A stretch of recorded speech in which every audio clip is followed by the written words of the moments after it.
Welcome to Devotionables, brief devotions for busy people. Pastor Craig here today to share with you from Psalm 48. And if you know me, you know that I am risk averse. I don't like taking risks. If you were to ask me, would I go skydiving? The answer is no. I don't even like riding on a plane, much less jumping out of a plane. But there's a caveat there. I would go skydiving if I was in the new heavens and the new earth, because there's no risk of dying there. I skydive here, parachute could fail. I might not make it out alive. But in the future, I might do it in the new heavens and the new earth. Because in the new heavens and the new earth, there's no risk, there's no fear, we are secure. Today we talk about Psalm 48. And Psalm 48 is the third in a series of Psalms beginning in 46, 47, and then 48 that are rejoicing in a great victory that God has brought for the people. There's a military victory in mind, and whatever victory it is, we're not 100% sure. But we know that from these Psalms that it is a decisive, clear victory that God has fought for His people. And God is being celebrated in this Psalm as we consider Mount Zion, the imagery of Mount Zion, of Jerusalem, the city of God, where He dwells with His people. So let me read for you the Psalm and then we'll talk a little bit about it. Psalm 48. The Lord is great and highly praised in the city of our God, His holy mountain, rising splendidly is the joy of the whole earth. Mount Zion, the summit of Zaphon, is the city of the great King. God is known as a stronghold in its citadels. Look, the kings assembled. They advanced together. They looked and froze with fear. They fled in terror. Trembling seized them there, agony like that of a woman in labor, as you wrecked the ships of Tarshish with the east wind. Just as we heard, so we have seen in the city of the Lord of armies, in the city of our God. God will establish it forever. God, within your temple, we contemplate your faithful love. Like your name, God, so your praise reaches to the ends of the earth. Your right hand is filled with justice. Mount Zion is glad. Judah's villages rejoice because of your judgments.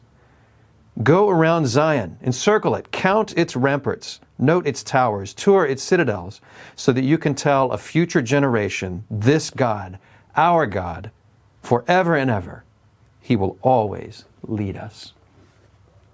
Now, Psalm 48 is exalting in Mount Zion, the city of God, and I kind of see the shape of Psalm 48 as being a mountain itself. So if you look at the structure of the Psalm, everything's kind of leading to verse 8.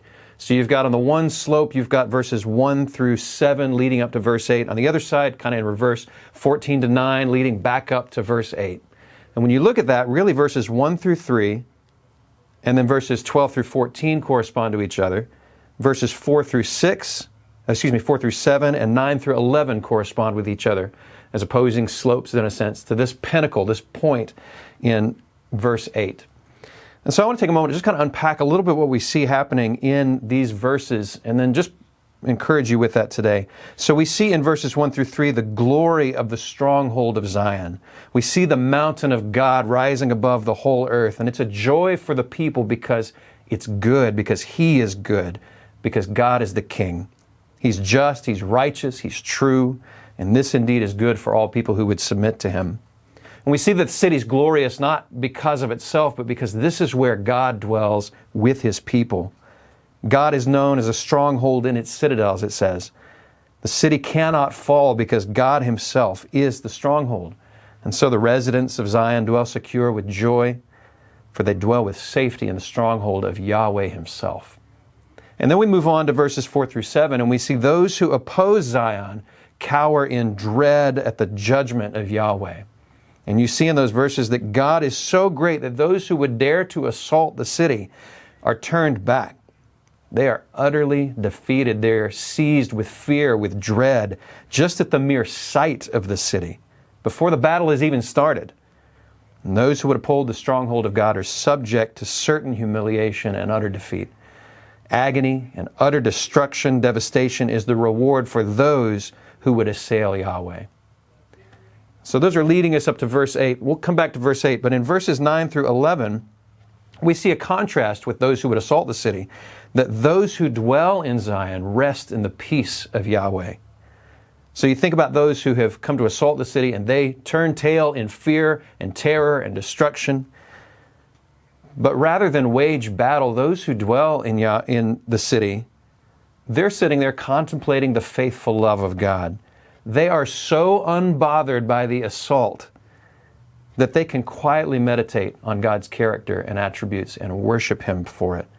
Those who rest in the refuge of God are welcomed into His faithful love. His glory is not simply seen by them, but it is experienced, resulting in praise. They are peaceful, though there's an assault against them. The stronghold devastates those who would seek to take it by force, but for those who reside humbly inside, they rest in peace. And then in 12 through 14, we see the glory of the stronghold of Zion proclaimed. And those who dwell in safety and security are to see and to remember that they might tell future generations that of the qualities of who God is, His protection, His peace that He provides, for He Himself is their stronghold.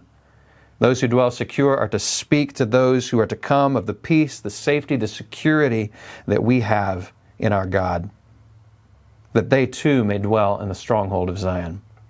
And so we see these two slopes coming up to verse 8, which I think is kind of the pinnacle, in a sense, the summit of the psalm. We see the glory of God observed and proclaimed. We see that those who would oppose God are seized with fear and decimated, while those within the city are held secure. And then we come to verse 8. Just as we have heard, he says. In other words, we have heard the report of God's promises. We've heard the report of His faithfulness. We've heard these things. Just as we have heard, so we have seen. So the assault has come on the city. I'm in the city now, and the assault is coming upon us. Not only have we heard of His promises, but we are experiencing them now. The faithfulness of God to His promises. Just as we have heard, so we have seen in the city of the Lord of armies, in the city of our God. Specifically, He is faithful to those who are resting in His presence, in His city, His redeemed people.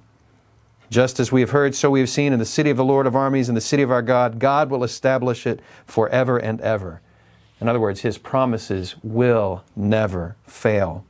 The glory of the promises of God is made to His people are experienced as we rest in His never failing protection and love.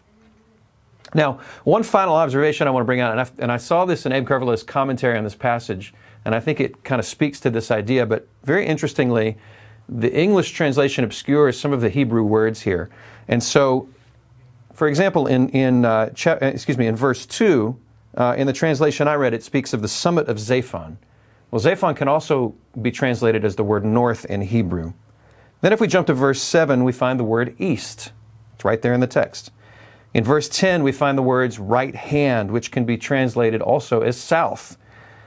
And then in verse 13, we find the word future, which can also be translated from the Hebrew as west. So kind of hidden in this text here are the words north, south, east, and west. And when we think about the mountain rising above, it doesn't matter what direction you go, God's protection covers us in every direction. The glory of the Lord fills the earth as the waters cover the sea. We're looking forward to that day, but we see the protection of God, that whether the enemies would come from north, south, east, or west, God is there with us. Our God is unassailable. He is unfailing. He is undefeatable, and therefore we are secure in Him. So the question for you is, why do you fear? Why do I fear? What is the Lord calling me to? What is the Lord calling you to that we have been fearful to pursue? The nations come against us, those rage against God, and yet when they see God in His glory, they turn tail and run. They are devastated. But as we rest in Christ, united with Him, one with Him in the Father, controlled by the Spirit, there is no fear. Perfect love casts out fear. And so we can move forward in faith, knowing that our God is glorious. We can move forward in faith, for we know, as it says in verse 14, this God, our God, forever and ever, He will always lead us.